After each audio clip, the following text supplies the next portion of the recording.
Hello again. I am recording, aren't I? Yeah, I am. I am indeed recording. Now, this is the last of the device trilogy, and I'm going to just quickly read to you the description. This was uploaded about 4 days later on August 7th, 2011. The video compiles what further information I've gathered about the device. I haven't found anything else like it yet hidden around my house, but I'm keeping it very quiet as precaution. So, here we go. Now here. I took Edward's advice, and I opened up the USB cable. Like you said, there's some multicolored wires inside. I clipped the green and white one. You said they were for data. And I left the black and red one, which you said were for power. There was another one in there, it's copper. I think it's probably also for power. I looked it up. And there's some cotton insulation in there.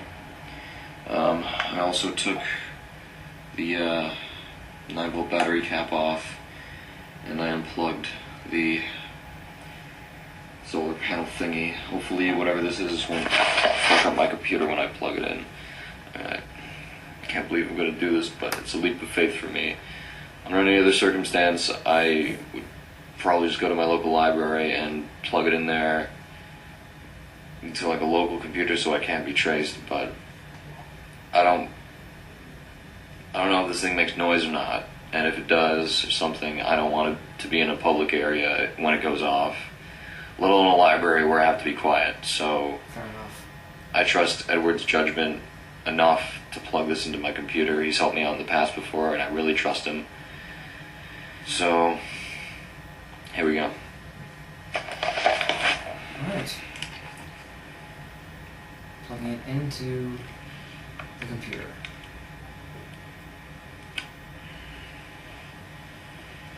Alrighty, so there's distortion, like, immediately. Okay, just making a little noise.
Okay, now I know it looks like I was texting and whatnot, looking at my phone, but really I was looking at the transcript of the conversation, trying to follow along. And it's a good thing I did, because I didn't understand a damn thing he was saying, or she, because it sounded like both men and women voices were laced in there. So I'm going to read the transcript out loud, because it'll help me understand what was going on. I know you guys have already seen this, but bear with me, I'm new. Hello, my child. I see you found my little toy. Took you long enough. About 4 months? And Miss laughs. I was beginning to think that you'd never find it. Good thing you're not as deaf as you are stupid. You shouldn't have cut those wires. There's more to be found. But I'm being unfair. Perhaps you just need another lesson, like the one you got at the nature trail. Would you like that? But we will teach you so much. Who all those eyes belong to. We shall teach you their names.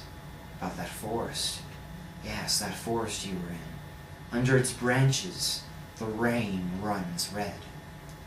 Would you like to know where you went? Would you like to know why? Perhaps you'd like to know why Milo committed suicide, or rather, how I helped him do so. Oh. And to hear that, Noah goes, fuck. Language, Mr. Maxwell. The walls have such sensitive ears. We want only to remove those festering sutures from your eyes. Are you so afraid of sight? A brief lesson from your own world. You and everyone you've ever known are prisoners, bound in a cave and facing a blank wall in which you can only perceive shadows, a brain connected to eyes and nothing more. You've seen what casts those shadows, Noah Maxwell. Why won't you let us untie you? You are quite deserving, after all. The boardwalk. Bring the journal. That is your homework. However, if you come empty-handed, we shall be forced to take disciplinary actions. Perhaps another detention. Until then, I will continue my observations. Pleasant dreams, Noah. Wow.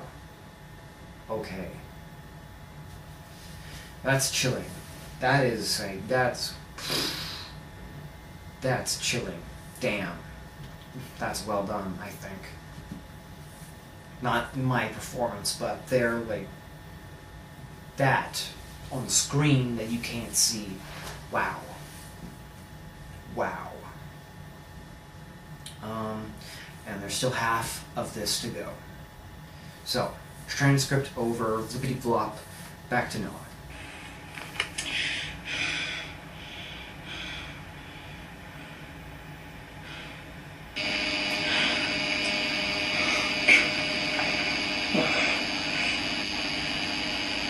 No. There's no way that just happened. It did. No. Fucking way. Yep. The next day I soldered the data wires back together and I went to my local library. I snuck the device inside so I could plug it into a library computer and maybe see if anything was stored on it. I also disconnected the wires, connecting the speaker too, just in case any sound would play like what happened the night before. Turns out the device actually contains some memory, several files on a 2 gigabyte flash drive labeled AURIS, AURIS, in caps. Contain 3 sound files, an image, a few DLLs, and other odd script files, command prompts and such.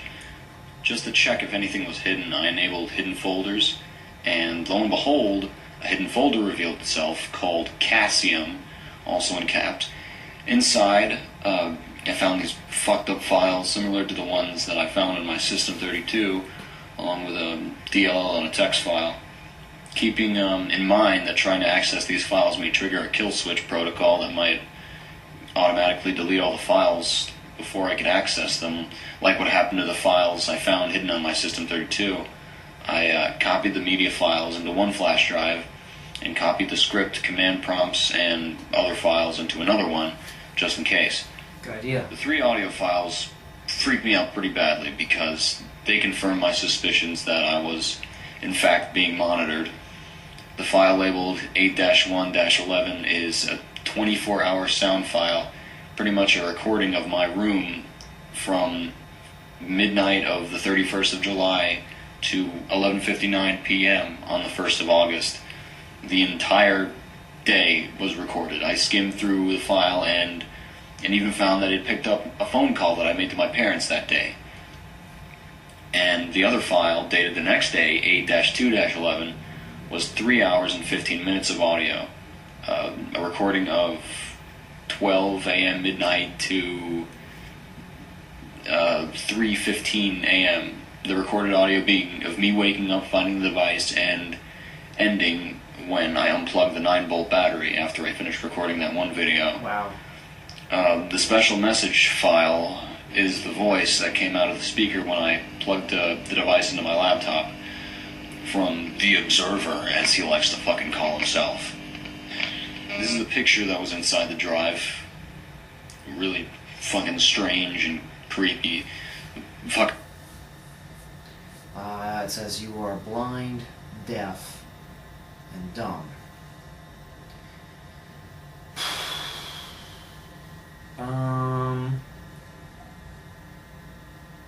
It's got the Observer with blind written right above his glasses and smiling widely.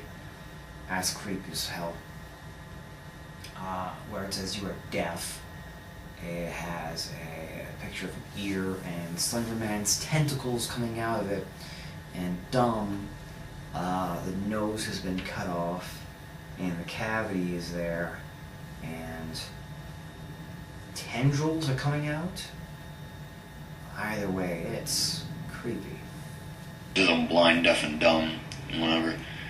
And the text file that was hidden inside the Cassium folder is just a bunch of text making up a silhouette of someone. Looks like him again with the fucking eye on the face.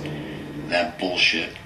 Yeah. But the worst part of all of this is, Worst? judging by the dates on the files, most of all of them originate March 13th, and that was the day that I got fucked up at the nature trail and blacked out for a week. And not only that, but it says that the special message file was also created then too. If so, how the hell did he know that I was going to cut the wires like he said in the message? How did the speaker even play the message if the wires were disconnected? How the shit did he get the thing into my house in the first place? And to top all those fucking questions off, where the hell was this thing before my floor was redone? Because it had to have been somewhere if it was... never fucking mind. In conclusion, I've been bugged since at least March. Apparently this Observer fuck has been sending day-long sound clips of my everyday activity to himself via this fucking thing. I am destroying this godforsaken piece of shit right after I finish recording this video, and I'm going to search my house for any other monitoring devices. As for the other script files, whatever the hell they are, I'll be sending them to one of my coding friends on the internet to see if he can make any heads or tails of what their functions might be. And to you, Mr. Observer, if you're watching this right now, you're not gonna fucking get away with this shit. I'm never gonna fucking stop until I find you and I kill you. And your tall friend too. Maxwell out.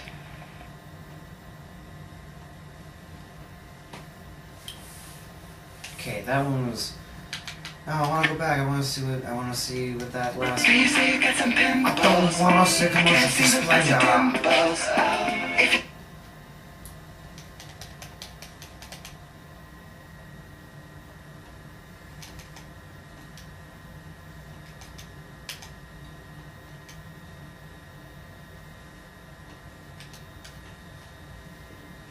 Out.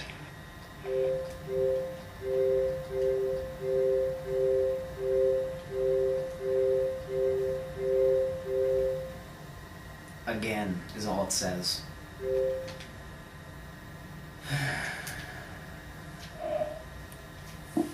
Okay. So, yeah, this creates a lot of questions, not a lot of answers. Question 1, as as Noah said,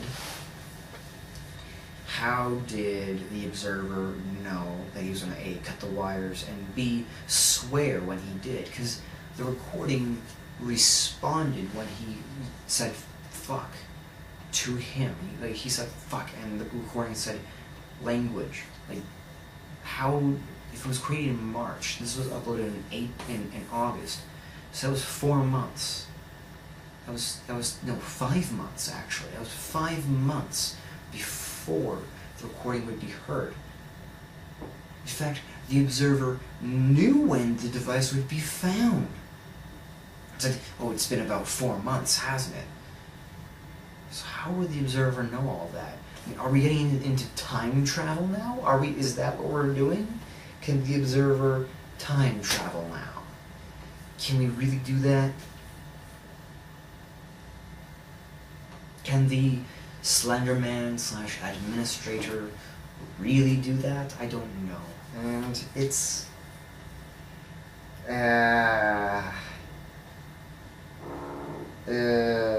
boy. See, before I left Saskatoon, before I left my hometown, Chad warned me and said, look,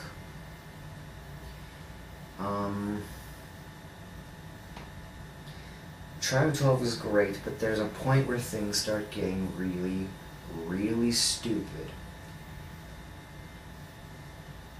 This might be the part he was talking about, because, look, as far as I'm aware of, the Slenderman has no time travel abilities, and yeah, I get it, the observer is completely different from the administrator, fine. Come on, what is he supposed to do with this? Is there time travel? Is just there clairvoyance? Oh, I need a nap. I don't know. I don't know. So, there's going to be one more reaction in this chunk, I suppose you can call it, and that will be interruption and northern trip footage. I'm going to combine the two unless interruption is so goddamn fantastic I have to make a whole reaction video around it. Anyways, thank you for joining me on this little trip and jaunt. I'll see you guys next reaction.